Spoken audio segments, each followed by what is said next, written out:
નૈઋત્યનું ચોમાસું આવે એ પહેલા ગુજરાતની અંદર પ્રી મોન્સૂન એક્ટિવિટીના વરસાદો જોવા મળે તેવી શક્યતાઓ છે અને ખાસ કરીને મે મહિનાના છેલ્લા અઠવાડિયામાં એટલે કે 22-23 મે થી લઈ અને 1 જૂન સુધી ગુજરાતના અલગ અલગ વિસ્તારોની અંદર 2 થી લઈને 4 ઇંચ અને અમુક વિસ્તારની અંદર 4 ઇંચ કરતા પણ વધારે વરસાદ પડે તેવી સંભાવનાઓ દેખાઈ રહી છે કેમ કે અરબ સાગરની અંદર અત્યારે વરસાદી સિસ્ટમ બની રહી છે જો કે આ વરસાદી સિસ્ટમ છે અત્યારે ગોવાથી દક્ષિણ પશ્ચિમમાં અને કેરળથી ઉત્તર પશ્ચિમમાં આ દરિયાકાંઠાથી ઘણી નજીક આ સિસ્ટમ છે બની રહી છે અત્યારે સાયક્લોનિક સર્ક્યુલેશનનું સ્વરૂપ છે અત્યારે એને દરિયાની અંદર ઊંચું તાપમાન મળી રહ્યું છે એટલે અરબ સાગરના ઊંચા તાપમાનમાં ધીમે ધીમે આ સિસ્ટમ મજબૂત થઈ રહી છે એટલે લગભગ 22 મે આવતા આ સિસ્ટમ છે એ લો પ્રેશરમાં પરિવર્તિત થાય તેવી શક્યતાઓ છે લો પ્રેશરમાં પરિવર્તિત થયા પછી આ ઉત્તર દિશા તરફ આગળ વધશે અને આ જેમ જેમ આગળ વધતું જશે એમ આ લો પ્રેશર છે વધુ મજબૂત બનતું જશે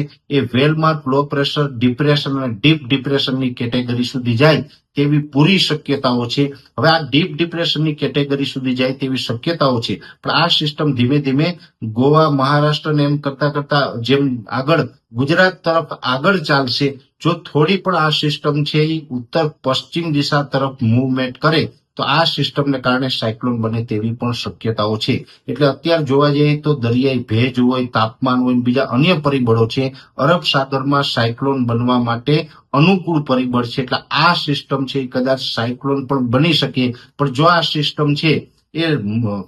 સતત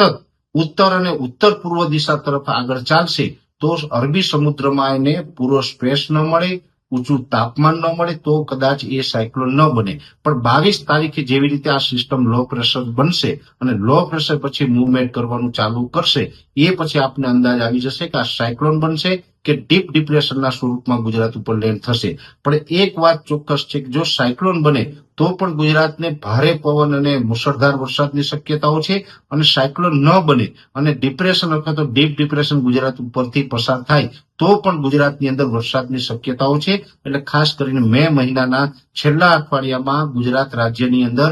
ભારે વરસાદ ને અમુક વિસ્તારની અંદર ભારેથી અતિ ભારે વરસાદોની શક્યતાઓ છે અનેક વિસ્તારોની અંદર વાવેતર લાયક પણ વરસાદની શક્યતાઓ છે એટલે એ માટે આપણે સાવચેત રહેવું સાવધાન રહેવું અને જો આ સિસ્ટમ છે એ ઉત્તર પશ્ચિમ દિશા તરફ મૂવમેન્ટ કરશે અને સાયક્લોન બનશે તો પણ અમારા તરફથી સૌપ્રથમ આની માહિતી આપવામાં આવશે પણ ખાસ કરીને અત્યારે સૌરાષ્ટ્રના દરિયાઈ કાંઠાના તમામ જિલ્લાઓ મધ્ય ગુજરાતના ભાગો અને દક્ષિણ ગુજરાતના ભાગોની અંદર મે મહિનાના છેલ્લા અઠવાડિયામાં ભારે વરસાદ પડવાની સંભાવનાઓ છે જેની દરેક મિત્રોએ નોંધ લેવી